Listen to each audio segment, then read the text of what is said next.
What's going on, YouTube, and welcome back to Goal Line Hockey.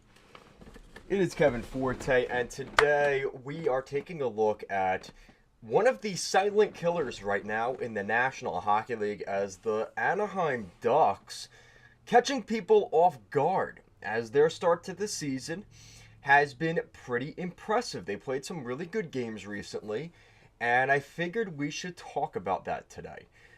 Trying to change up the scheduling here a little bit. I'm going to be trying to do one live stream every afternoon. I'll be posting a regularly recorded video in the morning and then a live stream in the afternoon around 2 o'clock, 2:30, something like that. So stay tuned for this here over the next couple weeks. I'm going to see how it works out. Hopefully you guys like these videos. If you do, make sure to like and subscribe to the channel, and let me know if you're watching the replay of this video or the live. With that said, let's get into the Anaheim Ducks. Now, the Ducks have had an interesting start to the season. They didn't really start off that great. Kind of looked like the team that we kind of expected them to be. They were kind of middling out of the gate. They weren't really doing anything all that impressive.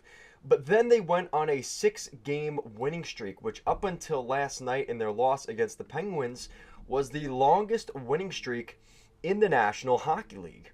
Now, you look at their record so far, taking a look at the Ducks, and thank you to Hockey Reference for this information. Shout out to Hockey Reference. So basically what we've got here, you look at their start, it was a 4-1 loss against the Vegas Golden Knights. We know that's a tough team to play against. That's really not going to surprise anybody.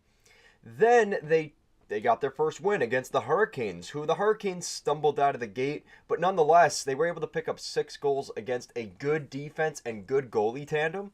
That was a pretty impressive win nonetheless. Then they dropped a couple more games. They lost 3 straight to Dallas, Arizona, and Boston. And then from there, they would go on the East Coast road trip where they tore things up. And, you know, we've seen a couple of teams. We've seen the Rangers go on the West Coast, the Western Canadian trip, and do really well, kind of out of a sluggish start. And kind of a similar situation here for the Ducks, except the inverse, going from the West Coast to the East Coast. And they would start off against the Blue Jackets, a 3-2 overtime win. Then they beat the Bruins in comeback fashion. That was a game they probably should have lost on any other night. For any other reason, they probably should have lost to the Bruins in Boston. They found a way to win that game. A dominant, very decisive 7-4 victory over the Flyers. A really solid performance there. Then they would beat the Penguins 4-3. A shorthanded goal by Mason McTavish coming out of the box on a 5-on-3 in the final 2 minutes. That was the game-winning goal in Pittsburgh. A really solid effort on that road trip. But then they would come home. They would come home with a 4-3 overtime victory over a really kind of middling team in Arizona, but they found a way to get it done. And then they lose to Pittsburgh. Oh, wait. Was there another game in there? Oh, that's right. The Vegas Golden Knights game, which I'm obviously getting to. That was the big win for the Golden Knights. That was their 6th straight win, which is the longest winning streak to start the season for any team other than going undefeated to start. Really solid start for them. Shout out to Jesse, Slade, and Urban in the chat. Thank you guys for joining us. Thank you, all of you, for joining us here on this beautiful, cold afternoon here in the Northeast. But the Anaheim Ducks, that was their signature win. They were down by the Vegas Golden Knights. They were down in that game. Again, another game, kind of like the Boston game, where they could have said, yeah, we're not playing that well, and we could lose this one. We could afford to lose this game. But they didn't. They didn't. They went out and said, we can take this game. We know what we're capable of. And they were able to find a way to win a game that, like I said, for any other reason, they probably should have lost. So a really solid effort by the Ducks. Looking at some interesting stats from the Anaheim Ducks here, we've got a 7-5 record, which again, with a 6-game winning streak in that, which is pretty insane. So you've got 14 points, 4th in the Pacific, and again, their most recent loss being against the Penguins. Now, you look at their goals for, 19th in the league, so it's not even like they're scoring that many goals. They're kind of just scoring them in bunches, right? They had the 7-goal win against the Flyers, a 4-goal win against the Golden Knights. But what's really good is their goals against. Their goals against has been really solid. That's in the upper half of the league. But it's not like they're dominating in any one category. It's just been kind of a group effort. You know, Troy Terry getting a hat trick on that road trip. Frank Vetrano getting a hat trick. I believe he already has 2 hat tricks on the season. So that's the kind of stuff that the Ducks really need to continue their success this season. Is they need guys that can score goals in bunches. Mason McTavish coming in with a clutch goal in Pittsburgh, coming out of the box, right? That's kind of what we're looking at. And Urban said it's 80 degrees here. I wish it was 80 degrees here in New York. It's like 45 degrees. And it was like, we're getting frost on the ground in the morning. So I'm very jealous, Urban. I gotta admit, I wish I was down there now. I'll be down in Florida the first week of December. I'm going down to Disney World, so at least I'll get my little bit of warmth then. But until then, winter has officially started here in New York. But I digress. The Anaheim Ducks, seems like they play well in the cold weather because they played really well coming to the Northeast last week. And, you know, like I said, it wouldn't be that meaningful if they were beating teams like, I don't know, let's say they were beating teams like Pittsburgh and Philly, right? Those teams have been struggling this year. Columbus, they haven't been playing that well, right? It's the games against teams like Vegas when they're down in that game and they find a way to win. That's an impressive win. Handing the Golden Knights their first regulation loss of the season. That's what I'm talking about. The Bruins game, they were down in that one as well. Could have said, all right, you know, it just doesn't seem like it's our night. Nah, they didn't do that. They went out, they got things done, and they found a way to win a game that, for most other reasons, they could have just said, nah, it's not our night. And they found a way to get it done. Now, Urban's saying that there was a trade, and I do want to discuss that stuff here at the end. If you guys have anything you want to talk about, leave in the comments down below before we close out today. But Urban's reporting that Kalen Addison got traded to San Jose for a prospect and a 5th in 2026. So that sounds like a pretty legit thing. Yeah, and San Jose got their first win. So congratulations there to the San Jose Sharks. Mike Greer, I guess, got in their ear and kind of told them, yeah, we need to win a game. And I think it was a very one-sided conversation, according to the reports. Mike Greer was not pleased with how his franchise has played to start the season. But there you go. The Sharks finally got their first win of the season. And, of course, against the Philadelphia Flyers, right? Jari got hurt last night for Pittsburgh. Yeah, I did see that. That is concerning for Pittsburgh because I believe Nedeljkovic is also out. So their backup and starting goalie for the Penguins both injured, which I believe, I cannot say for certain, but I want to say, oh no, Mike McKenna went to the Rangers. So I don't know who the Penguins have behind them. There is a Finnish goalie that actually might be pretty good. And if I'm not mistaken, I believe he is playing in Wilkes-Barre Scranton. So that's going to be interesting because for the Penguins, now that's 2 goalies that they got to figure out what we're going to do here. And I'm trying to remember his name. It's gonna annoy me. It's at the tip of my tongue. I'm on Cap Friendly right now. And we'll figure out who got called up.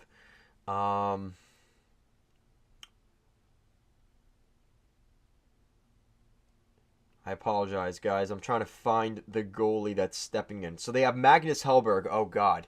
Yeah, that's right. So Hellberg is in, but he didn't look great the other night either. I remember him playing last week, and he did not play well.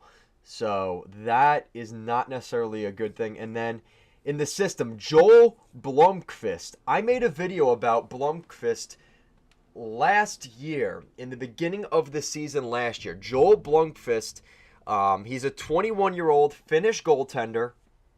He is a second-round pick in 2020 for Pittsburgh.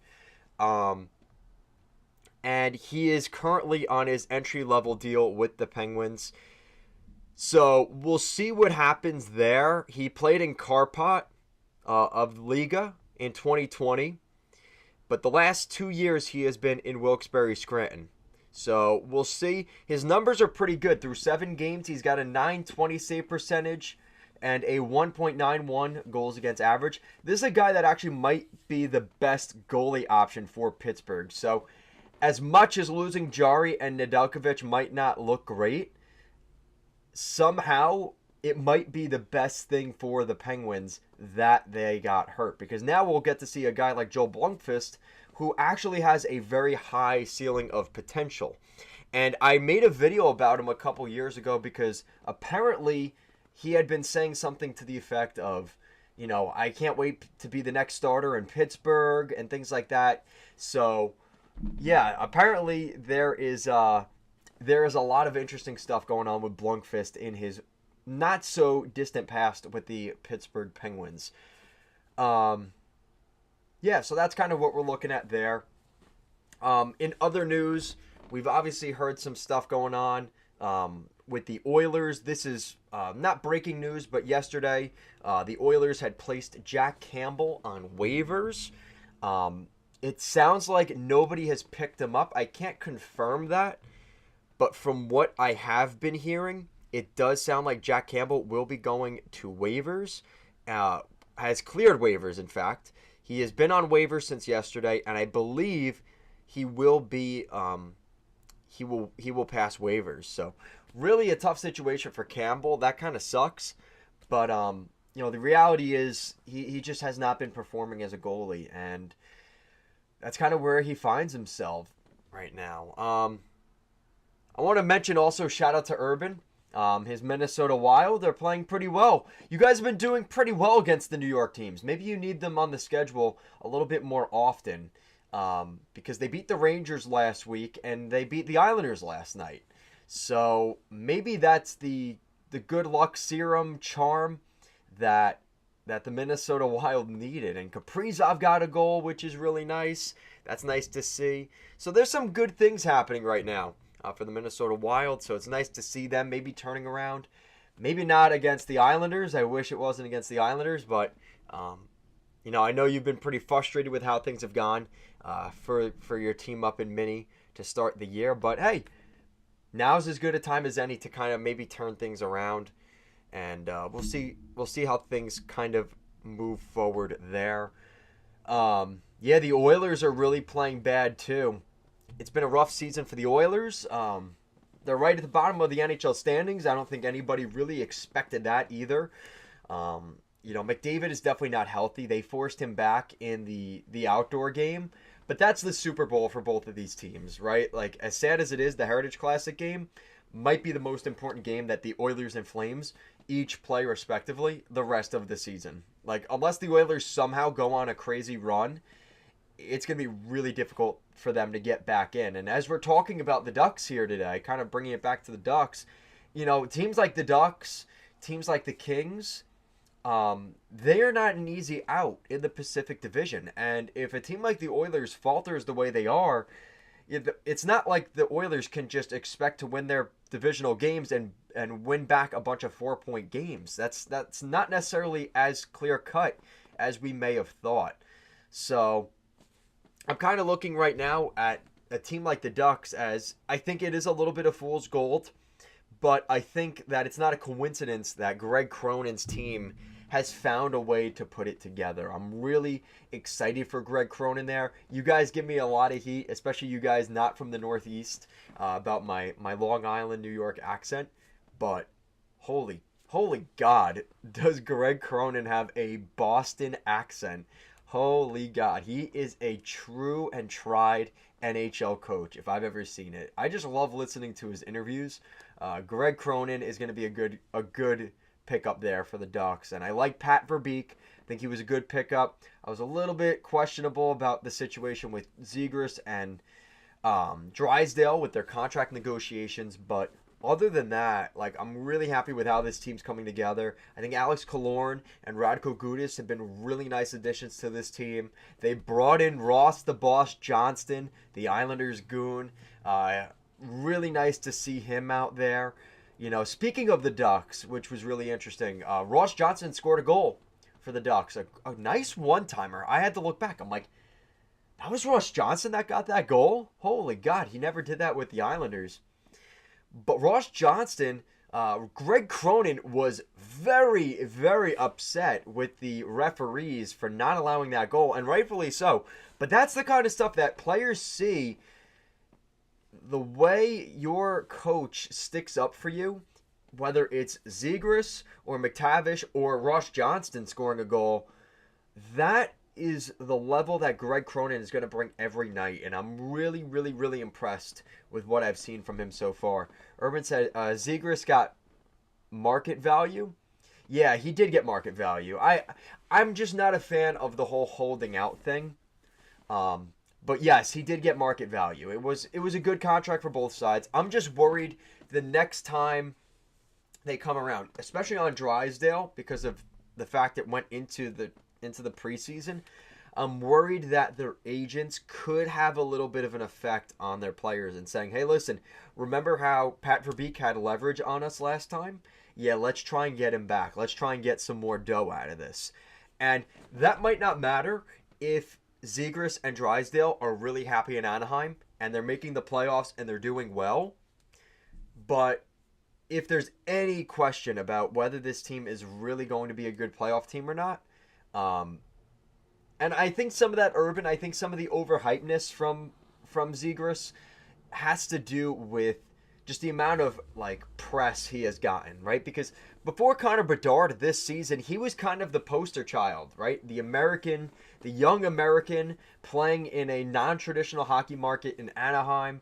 And, oh man, I said the word, the non-traditional hockey market. But all things aside, the Ducks are a smaller market team compared to most. And I think Zegras going there really, they were trying to build up that market there for the Ducks. And, you know, I think that is a little bit of the situation with Trevor Zegras. But what's also really nice, the other night I saw John Gibson in a post-game interview, really happy, you know, kind of joking around with the reporter. You know, that's the kind of stuff that you want to see if you're a Ducks fan. Like, we know Gibson's had those rumors for years now. What, like 2 or 3 years now that John Gibson might leave the Ducks and he might go back to Pittsburgh or he might go to the Northeast or Buffalo or whatever the rumor had him going to. It's nice to see him seemingly genuinely happy with the team he's with in Anaheim, and I think that's going to be big for the Ducks. You know, Lucas Dostal has looked pretty good. I'm excited to see what he could potentially be for the Anaheim Ducks in the future, but it's nice to see a guy like Gibson there too, because again, there are going to be nights where Dostal is not 100%, and he's not developed enough yet where I'm comfortable with him being the full-time starter. I'm not ready for that yet, so I think it's going to be really nice to see his development with John Gibson still on the helm.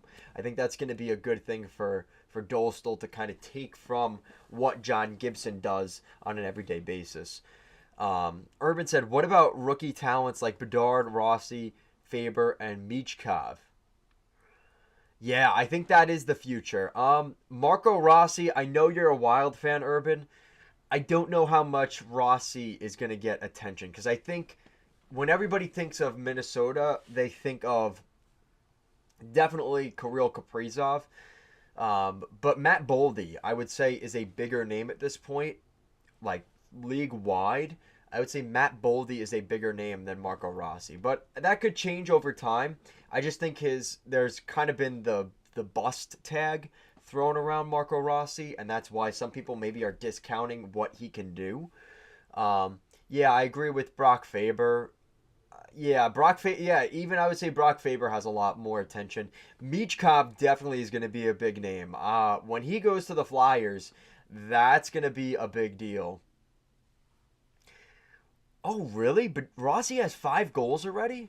I didn't know that, Urban. Thank you for letting me know. I didn't know he already had 5 goals this year. Wow. Yeah, I think Brock Faber is going to be a really big piece for the Wild. But yeah, Boldy's been hurt. I believe he's back. Maybe not, but like that's the thing with the Wild guys. A lot of the Wild's stars have been injured a little bit, so everybody's attention has always been on Kaprizov for the most part. But now some of those guys are starting to play in the lineup, whether it's just no longer being prospects and being in the lineup or injuries. But I think that's a good thing for the Wild to see some of those guys coming in. Yeah, Bedard is obvious. I mean, that's easy. Connor Bedard is really good. Leo Carlsson, speaking of the Ducks, Leo Carlsson has been really good in Anaheim this year. He got his first NHL goal last week. So it's nice to see him kind of getting going. And that's a guy that the Ducks, that's Pat Verbeek's baby to an extent. I'm really excited to see what he could potentially become in Anaheim, because a lot of people are going to say, why didn't you take Michkov? Why didn't you take Adam Fantilli, right?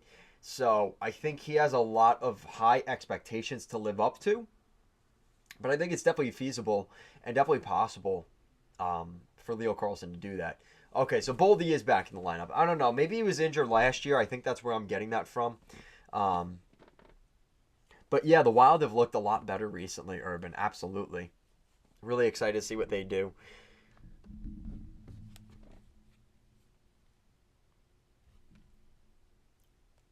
So like I said, I think I'm going to make this more of a regular thing. I'm going to try and do like early afternoon live streams. The night live streams are kind of tough, especially with the copyright strike thing from YouTube and the NHL. I'm definitely a little bit weary of doing game streaming because the fine line there is a little bit. I can't afford to get copyright strike number two. I think this channel's already been shadow banned, and I have to be really careful with what I do with the Goal Line Hockey Live game streams. But we'll see what happens. So that's going to do it for today's video. Guys, hopefully you guys liked it. If you guys like these type of videos, let me know if you want to see more of them. I've definitely changed the format here over the last couple weeks, and I'm kind of liking it, kind of showing you guys the hockey reference stuff. Shout out to Hockey Reference once again. They have really good content that I pull pieces from, so shout out to them. And guys, if you're interested in our merch, we've got Goal Line Hockey merch. We've got tank tops, hats, t-shirts, sweatshirts. We even have crew necks. We have all that stuff. Make sure to check out the links down below. We still have the discount code. Puck is back for a limited time, as we are now getting into the holiday season. I'll probably do a discount for the holidays, but until then, use that promo code, 10% off. Puck is back. Guys, that's going to do it for today. Thank you so much for watching, and I'll see you guys again next time.